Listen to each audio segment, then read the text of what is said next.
જ્યારે રાજ્યના ગૃહમંત્રી હર્ષભાઈ સંઘવી જાહેરમાં આવીને એવા નિવેદન આપે કે રાજ્યની પોલીસ આરોપીઓના ટાંટિયા તો તોડશે જ, ગુનેગારો છે એમને સબક તો શીખવાડશે જ, પોલીસનો દંડો તો ચાલવો જ જોઈએ, ત્યારે ગુજરાતની આખાઈની જનતાને એવું થાય, એવી સાંત્વના મળે કે નહીં, રાજ્યની પોલીસ છે એ ખરેખર હવે ગૃહ રાજ્યમંત્રીની આ વાતો પછી, આ ચર્ચાઓ પછી ગુજરાતની જનતાની શાંતિ, સલામતી અને સુરક્ષા માટે કામ કરશે.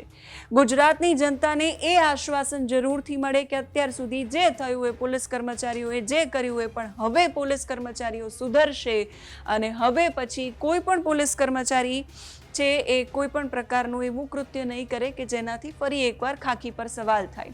રાજ્યના ડીજીપી પણ વાર તહેવારે કે ઘણી બધી વખત જાહેરમાં આવીને એવું સૂચન પણ કરતા હોય છે કે જે પણ પોલીસ કર્મચારી છે કંઈ ખોટું કરતા પકડાશે કે એમની ફરજ ચૂકશે તો એમની સામે પણ કાર્યવાહી થશે, એમને પણ છોડવામાં નહીં આવે. પણ અમુક ઘટનાઓ એવી બને છે વારંવાર આ વાતો અને આ ચર્ચાઓ પછી પણ કે જે ખાખી પર સવાલ કરવાની સાથે સાથે રાજ્યના ગૃહમંત્રી અને રાજ્યના ડીજીપી જે બોલે છે એ માત્ર રીલોમાં કે કોન્ટેન્ટમાં સારું લાગે એવું લગાડી જાય છે. જૂનાગઢ પોલીસના જાપ્તામાં એક આરોપી હતો, એ આરોપીની મુદ્દત હતી એટલે જૂનાગઢની પોલીસના અમુક કર્મચારીઓ છે એ આરોપીને દીવ લઈ ગયા હતા કોર્ટમાં, પણ પોલીસ કર્મચારીઓ છે એ પોતાની પાર્ટીમાં મસ્ત રહ્યા અને આરોપી 5 કલાક સુધી છૂટો ફરતો રહ્યો. આરોપી એવો આરોપી નથી કે જેણે માત્ર એક ગુનો કર્યો છે કે જેને છોડી દેવાનો હતો. આરોપી એવો આરોપી છે કે જેના પર દુષ્કર્મ સહિતના 40 જેટલા ગુનાઓ નોંધાયેલા છે અને એ છતાંય પોલીસ કર્મચારીઓ પાર્ટીમાં મસ્ત રહ્યા અને આરોપી છે એ 5 કલાક સુધી ફરતો રહ્યો. આ છે ગુજરાતની પોલીસ અને આ છે ચર્ચાઓ અને આ છે ઘટનાઓ જેના કારણે આખું પોલીસ ડિપાર્ટમેન્ટ કે જેના કારણે આખું પોલીસ બેડો છે એ ચર્ચામાં આવે છે, એના પર સવાલ થાય છે અને આખું ડિપાર્ટમેન્ટ બદનામ થાય છે આવી ઘટનાઓને કારણે જ. આખી ઘટના શું છે એના વિશે વાત કરીએ.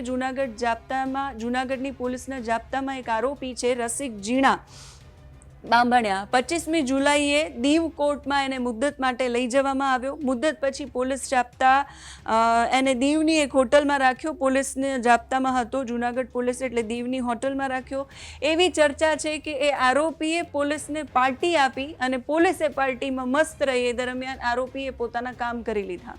એ 5 કલાક છૂટથી ફર્યો એના વિડીયો સોશિયલ મીડિયામાં સામે આવ્યા છે. જો એ આરોપી છે, જો એને આટલા બધા ગુના આચર્યા છે તો એ છૂટથી કઈ રીતે ફરે છે આ સૌથી મોટો સવાલ છે.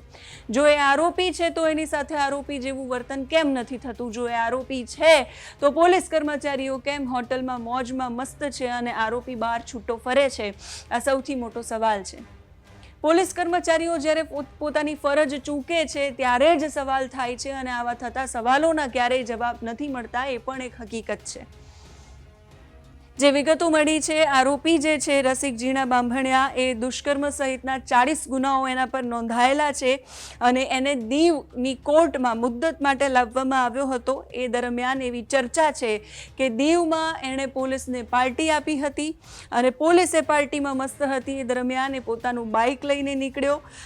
એની સાથે એ વખતે પ્રશાંત ઉર્ફે જીગો મનુ બાંભણિયા પણ હતો અને 5 કલાક સુધી આરોપી છે એ બહાર ફર્યો. એ દ્રશ્યો તમે જોઈ રહ્યા છો સ્ક્રીન પર.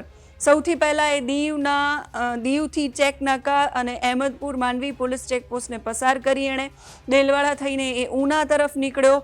ઉનામાં વિદ્યાનગર રોડ પર ફટાકડાની દુકાન પાસેથી એ બપોરે 1 વાગ્યા આસપાસ પસાર થઈ રહ્યો છે. એના સીસીટીવી છે, એની તપાસ પણ થઈ છે અને એ રસિક જીણા રૂમાલ બાંધીને મોઢે પર રૂમાલ બાંધીને બેઠેલો જોવા મળે છે. પછી એ ગીર ગઢડામાં રુદ્રાક્ષ સિનેમા પાસે આવેલી બેંકમાં પૈસાની લેવડ દેવડ કરવા જાય છે, સાઇન કરવા જાય છે. ત્યાંના પણ 1 વાગ્યાથી 1:30 વાગ્યા સુધીના સીસીટીવી છે, એની તપાસ કરવામાં આવે તો ઘટનાનું સત્ય સામે આવી શકે એમ છે.